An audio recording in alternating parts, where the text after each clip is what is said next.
Hey guys, New Geometry here, bringing you BZPower's review of Ninjago's set 70728, Battle for Ninjago City.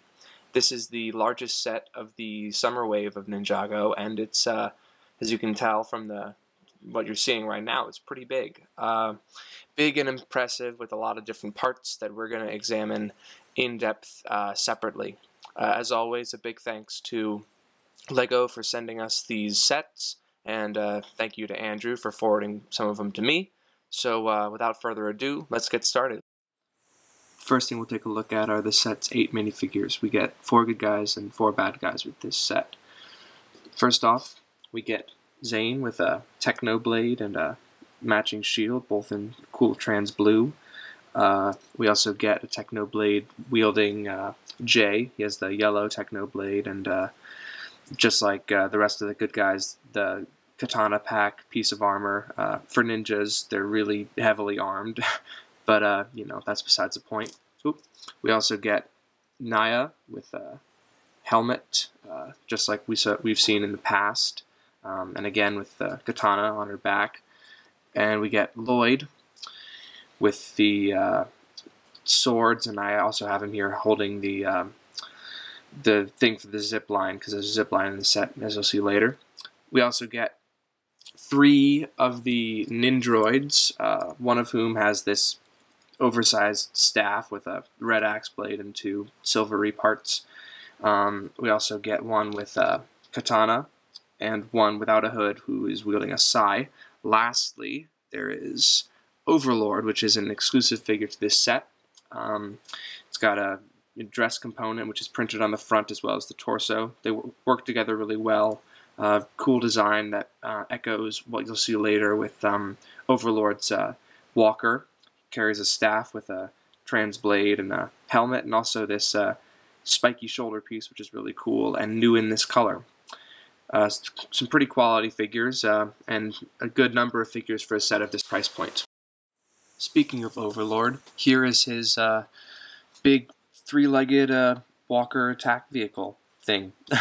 It's a fairly nice design in some parts. Other parts I'm not a huge fan of. I like the way that the cockpit is done with these golden claws. It's a motif that's echoed in Overlord's torso. There's another nice thing about it is that there's this purple and reddish swirl, which is a motif for the Overborg, faction that comes up here and melds into his dress component, which is nice. I also like on the back here there's a flag, which is it's a cool Eastern sort of symbol.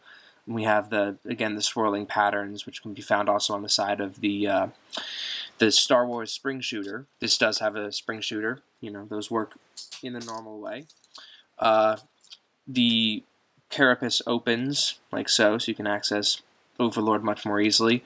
What I don't like about this walker are the legs. They feel kind of shoddy and added on, especially just with the amount of flat stud surface you get over here, and these 3 prongs don't feel integrated together. So this is it's an alright component of the set. It's does its job, I guess, but I think it could have been executed better.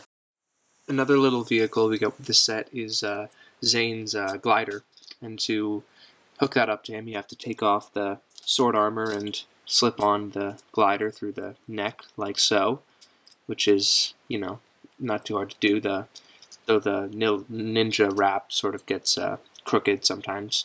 It's a nice, simple build, does the job.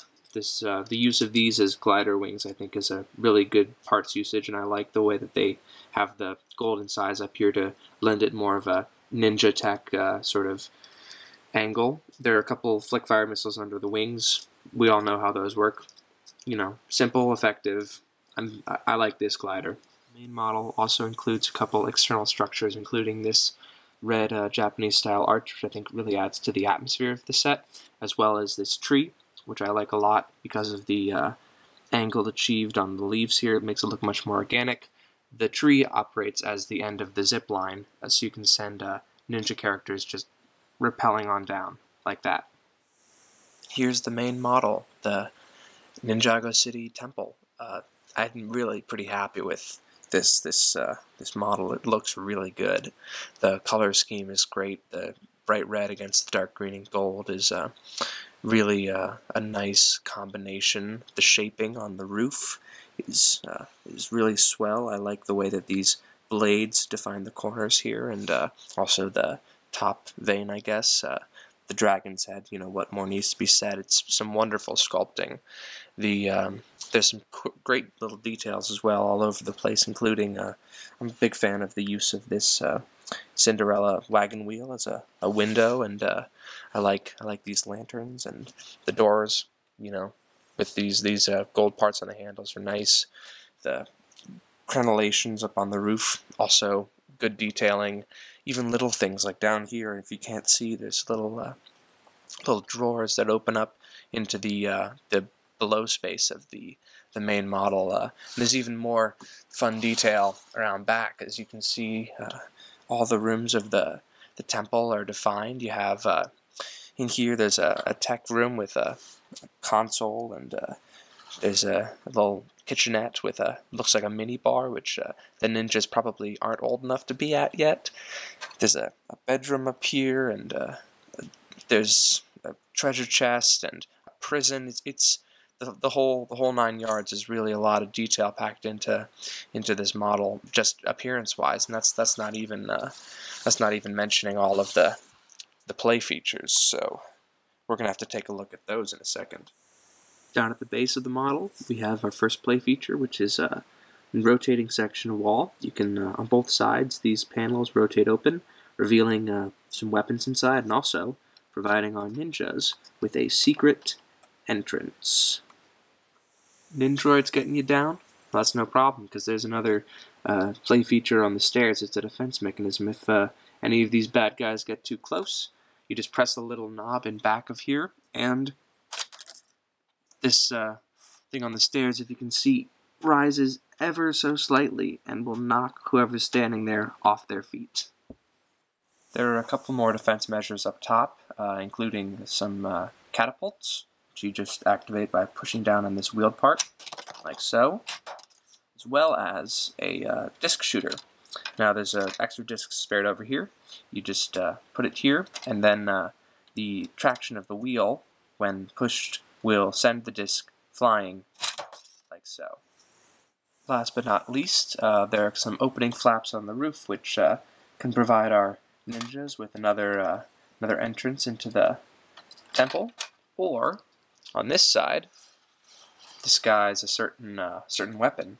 Up right here, we got a blunt shooter, which you just pull the trigger, and it'll shoot like so.